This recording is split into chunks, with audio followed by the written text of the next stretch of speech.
तो चलिए इसी बीच एक और बड़ी जानकारी सामने आ रही है, रुक कर लेते हैं। हरियाणा बीजेपी की छोटी टोली की बैठक जारी है। चंडीगढ़ से बड़ी खबर, सीएम आवास संत कबीर कुटीर पर ये छोटी टोली की मीटिंग हो रही है। आपको बता दें कि सीएम नायब सिंह सैनी और हरियाणा बीजेपी अध्यक्ष मोहनलाल बड़ौली भी इस मीटिंग में शामिल हैं। छोटी टोली की बैठक चल रही है। संगठन महामंत्री फणींद्रनाथ शर्मा, प्रदेश महामंत्री भी इस बैठक में मौजूद हैं।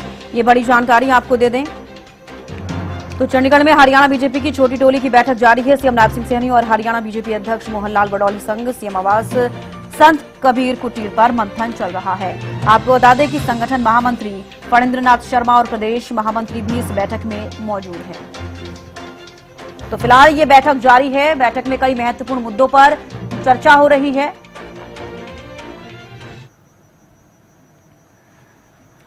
तो चलिए रवि कालीरमन विशेष संवाददाता हमारे साथ लाइव जुड़ चुके हैं। रवि, देखिए छोटी टोली की बैठक चल रही है। सबसे पहले इस बैठक को लेकर आपसे तमाम जानकारी चाहूंगी। बिल्कुल, देखिए मुख्यमंत्री आवास पर बीजेपी की छोटी टोली की बैठक हो रही है। इस बैठक में मुख्यमंत्री नायब सिंह सैनी, प्रदेश अध्यक्ष मोहनलाल बड़ौली मौजूद हैं। साथ साथ संगठन महामंत्री फणींद्रनाथ शर्मा और प्रदेश महामंत्री इस बैठक में मौजूद हैं। जी। इस बैठक को शुरू हुए करीब 1 घंटे के आसपास का जो है वो समय हो चुका है और बैठक में कई महत्वपूर्ण विषयों को लेकर, कई महत्वपूर्ण मुद्दों को लेकर चर्चा की जा रही है। सबसे पहली चीज अगर बात की जाए तो इस बैठक में संगठन को लेकर चर्चा की जा रही है। संगठन कितना मजबूत हो, किस प्रकार से और ज्यादा मजबूत हो, ज्यादा से ज्यादा लोगों को कहीं ना कहीं शामिल पार्टी में कराया जाए, संगठन के साथ जोड़ा जाए। तो उन तमाम मुद्दों को लेकर इस बैठक में मंथन किया जा रहा है। जी बिल्कुल रवि, आपने बताया कि तमाम मुद्दों को लेकर इस बैठक में मंथन किया जा रहा है। हालांकि चीजें तभी समझ में आ पाती हैं जब बैठक खत्म होती है, लेकिन इस बैठक के दौरान और किन चीजों पर और किन मुद्दों पर चर्चा की जा रही है और इस बैठक में कौन कौन मौजूद है, ये भी पूछना चाहूंगी। बिल्कुल, देखिए छविष्का, मैंने पहले भी आपको बताया कि प्रदेश के मुख्यमंत्री नायब सिंह सैनी, प्रदेश भाजपा के मुखिया यानी कि प्रदेश अध्यक्ष मोहनलाल बड़ौली, संगठन महामंत्री फणींद्रनाथ शर्मा, प्रदेश महामंत्री, जो तीनों ही प्रदेश महामंत्री हैं, वो इस बैठक में मौजूद हैं। जी। बैठक में अनेक ऐसे मुद्दे हैं जिनको लेकर कहीं ना कहीं संगठन को और मजबूत किस प्रकार से किया जा सके, उनको लेकर चर्चा की जा रही है। साथ साथ प्रदेश अध्यक्ष का कार्यकाल जो पूरा हो चुका है उसको लेकर भी इस बैठक में मंथन किया जाएगा। किस प्रकार से नया प्रदेश अध्यक्ष कब तक नियुक्त हो, क्या प्रक्रियाएं उसके लिए होंगी, उन तमाम विषयों को लेकर इस बैठक में चर्चा की जा रही है। तो संगठन के अलावा भी कुछ और मुद्दे हो सकते हैं जो इस बैठक में चर्चा का विषय रहेंगे, उन मुद्दों, किसी और मुद्दों पर भी चर्चा हो सकती है रवि?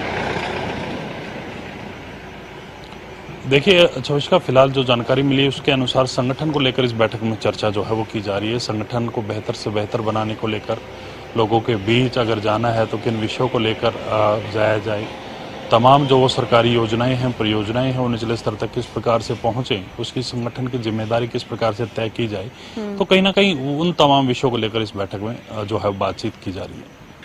बिल्कुल, इन मुद्दों को लेकर इस बैठक में चर्चा की जा रही है। संगठन को लेकर भी मजबूत किस तरीके से किया जाए, तो कैसी रणनीति बीजेपी की रहेगी, किस तरीके से संगठन को लेकर आगे कार्य करती हुई बीजेपी नजर आएगी हरियाणा में, रवि, इसको किस तरीके से समझा जाए? और बिल्कुल, देखिए सबसे पहले जो प्रदेश अध्यक्ष का चयन किया जाना है, उस प्रदेश अध्यक्ष के चयन को लेकर चर्चा की जा रही है। प्रदेश अध्यक्ष के चयन के बाद ही जो पूरा संगठन है वो आगे बढ़ता हुआ नजर आएगा। नया प्रदेश अध्यक्ष बनने के बाद जो है जिम्मेदारी उनके कंधों पर आती है और उसके बाद वो अपनी हिसाब से अपनी जो टीम है वो तय करते हैं, किस प्रकार से उनकी टीम है, क्या प्राथमिकताएं उनकी टीम की रहेंगी, वो नया प्रदेश अध्यक्ष जो है वो तय करता है।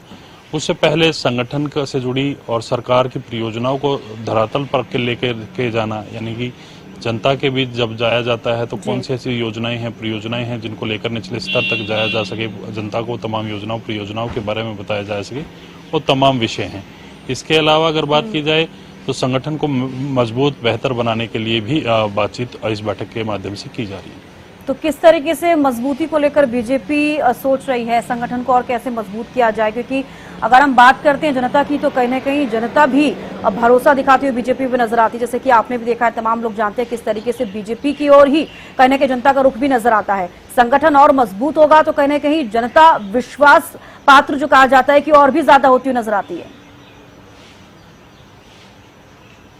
और बिल्कुल, देखिए भारतीय जनता पार्टी लगातार एक्टिव मोड में रहती है, चाहे वो संगठन के निर्माण की बात हो, संगठन के साथ तमाम लोगों को जोड़ने की बात हो, या फिर यूं कह लीजिए तमाम जो विषय आते हैं संगठन के सामने उनको पूरा करने की बात हो, सरकार की योजनाएं निचले स्तर तक पहुंचाई जाएं तो भी संगठन की जिम्मेदारी जो है वो तय की जाती है। तो उसी के चलते इस प्रकार की बैठक रूटीन बैठकें जो हैं वो होती रहती हैं, जिनमें चर्चाएं जो हैं वो की जाती हैं। आज भी उसी प्रकार की बैठक रहने वाली है। तो फिलहाल और कितनी देर तक ये बैठक चलेगी, क्योंकि आपने बताया कि 1 घंटे से पहले से ये बैठक चल रही है फिलहाल?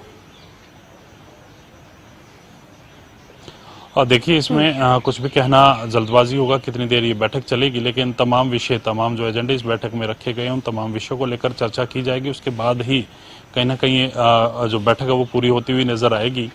फिलहाल की अगर बात की जाए तो करीब 1 घंटे के आसपास ये बैठक जो है वो जारी है।